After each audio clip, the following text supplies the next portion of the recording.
Alors c'est un phénomène absolument fascinant et pour être honnête presque universel. On passe des centaines d'heures sur les bancs de l'école à mémoriser des listes de vocabulaire interminables, à conjuguer des verbes à tous les temps, à décortiquer des règles de grammaire hyper complexes. Et pourtant, au moment de tenir une simple conversation spontanée, c'est la panique. Les mots restent coincés, l'hésitation prend le dessus et ça devient un véritable parcours du combattant. Pourquoi est-ce que le cerveau semble faire un blocage total au moment crucial ? Pourquoi tous ces efforts scolaires ne se transforment-ils pas en fluidité à l'oral ? Eh bien, c'est exactement la question centrale de notre décryptage d'aujourd'hui, où l'on va plonger au cœur même de la mécanique de l'apprentissage des langues. Pour percer ce mystère, on va s'appuyer sur une étude vraiment passionnante, menée par les chercheurs Alali Mourad et Shibane Rachid. Ils ont passé au crible le programme de français dit de deuxième génération en Algérie, au niveau du collège. Et ce qu'ils ont trouvé est dingue. Leur analyse met en pleine lumière un écart gigantesque, souvent complètement invisible, entre les ambitions magnifiques des directives officielles et ce qui se passe concrètement sur le terrain dans les salles de classe. C'est une étude de cas absolument parfaite, car elle fait écho à des problèmes qu'on retrouve un peu partout dans le monde. Allez, c'est parti pour le menu de cette exploration. On va d'abord aborder le paradoxe de l'apprentissage des langues. Ensuite, on va décoder le programme officiel, se prendre le mur de la réalité avec le manuel de classe, comprendre pourquoi enseigner une langue comme des maths est une erreur monumentale, pour enfin découvrir une vraie solution neurolinguistique. On y va. Premier point, le paradoxe de l'apprentissage des langues. Plantons un peu le décor. On est face à un décalage fondamental entre ce qu'on veut obtenir et le résultat final. L'Algérie a lancé de grandes réformes éducatives avec ses fameux programmes de deuxième génération. Le but ? Utiliser l'approche par les compétences, une méthode ultra-moderne conçue pour faire du français un outil de communication actif au quotidien et pas juste une matière poussiéreuse. Sur le papier, l'intention est géniale. Mais voilà, malgré cette refonte totale, le vieux démon refait surface. À la fin du compte, les élèves n'arrivent toujours pas à communiquer à l'oral. Et ce paradoxe, il saute aux yeux. Le cadre théorique exige que la langue soit vivante, qu'elle serve à quelque chose, mais dans la pratique, cette belle ambition se transforme. L'apprentissage redevient, presque par magie, une simple accumulation de règles abstraites à apprendre par cœur. Au lieu de faire parler les élèves, on leur demande d'analyser comment la langue fonctionne.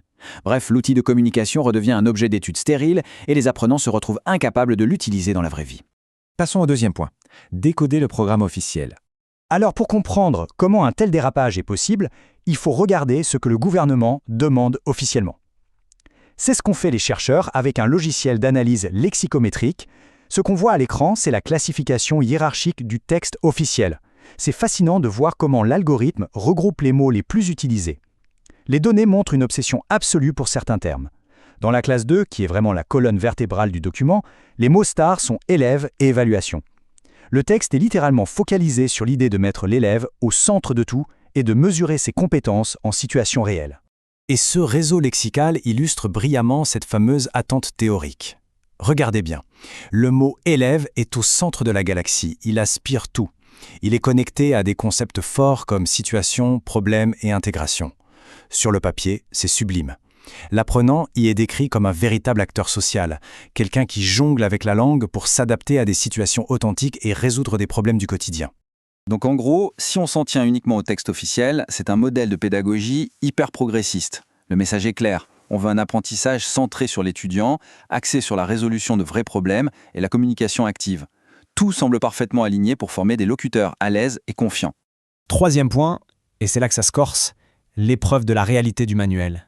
Et oui, il y a la théorie et il y a la pratique. C'est le grand tournant de notre analyse. Que se passe-t-il quand ce programme de rêve atterrit dans l'outil principal de la classe, à savoir le manuel scolaire ? Eh bien, le contraste fait mal. Les chercheurs ont épluché les activités du manuel et le gouffre total. La belle idée de la communication centrée sur l'élève s'effondre pour laisser place à un cours magistral centré sur le professeur, blindé d'explications théoriques et de répétitions mécaniques de grammaire et de conjugaison. L'ambition de communiquer se transforme en corvée de tri et d'identification. Et voici le chiffre qui tue, la preuve irréfutable de l'étude. 83%. 83% des activités du manuel sont ce qu'on appelle des exercices fermés. Des textes à trous, des mots à relier par des flèches, des cases à cocher. Seulement 17% des exercices permettent à l'élève de produire une phrase ouverte. C'est énorme. L'écrasante majorité du temps passé sur ce manuel ne requiert absolument aucune communication authentique. On demande juste de reconnaître la bonne forme linguistique. Ce qui nous amène à notre quatrième point. Enseigner une langue comme les mathématiques. Face à ce chiffre de 83%, on est en droit de se dire « Mais pourquoi on s'acharne avec cette méthode si elle est vouée à l'échec ?» Cette citation des chercheurs tape dans le mille, on enseigne le français comme on enseigne les mathématiques ou l'histoire. C'est exactement ça. La langue est vue comme un savoir académique, une matière froide avec des formules ingurgitées, au lieu d'être traitée pour ce qu'elle est, un outil vivant, instinctif, fait pour interagir avec d'autres humains. C'est ce qu'on pourrait appeler le piège du savoir. Dans ces classes, le prof monopolise la parole pour expliquer des concepts hyper abstraits, et pour couronner le tout, il utilise souvent la langue maternelle des élèves pour être sûr qu'ils comprennent la règle. Les interactions en français sont artificielles, elles servent juste à vérifier si la grammaire est comprise. En fait, on sacrifie la capacité à communiquer sur l'autel de la justesse grammaticale.